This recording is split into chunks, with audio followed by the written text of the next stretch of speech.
ازيكم عاملين ايه؟ يا رب تكونوا بخير. بكمل معاكم زي ما قلت لكم الفيديو اللي فات اني هتكلم عن تنظيم الوقت والشغل في رمضان. رمضان مش شهر كسل ومش شهر شغل بس، هو شهر توازن بين الشغل والعبادة والراحة النفسية.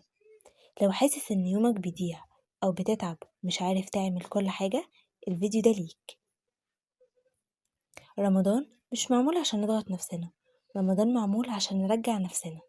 خلي الراحة جزء من يومك. بعد الفطور لو لقيت نفسك نشيط ممكن تشتغل شوية مش كتير، ولو تعبان خلي الوقت ده للعبادة أو الراحة. القرآن والدعاء يكونوا معاك طول اليوم مش بس وقت محدد. ركز على الصلاة كمحطة تهدئة مش عقبة للشغل. قبل النوم قيم يومك وركز على اللي عملته كويس.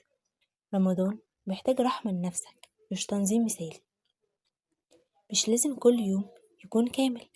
قبل الفطار صبر وتخطيط بسيط وشغل، بعد الفطار نشاط خفيف أو شغل، وقبل النوم قرب من ربنا وراحة. استخدم قاعدة 25 دقيقة شغل و5 دقايق راحة. بعد الفجر شغل، وبعد العصر شغل روتيني أو شغل خفيف. ممكن تناموا من 20 ل40 دقيقة، ده بيساعد على التركيز. السكوت والابتعاد عن الموبايل جزء من الراحة. القرآن حالة مش جدول. ممكن صفحة بعد كل صلاة أو تسمع القرآن أثناء الشغل. الدعاء المستمر أثناء الشغل أو قبل الفطار أو بعد الفطار أو بعد الصلاة أو بعد الفجر. الصلاة محطة هدوء وترتيب اليوم. ركعتين بهدوء أفضل من يوم كامل مجهد. مش كل حاجة هتتعمل يوميا، مش لازم الضغط على نفسك. شارك الناس اللي حواليك. رمضان شهر هدوء وجودة مش كمية.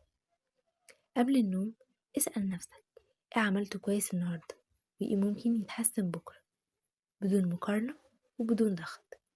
النجاح في رمضان مش انك تعمل كل حاجة، النجاح انك تعمل الصح وانت مرتاح.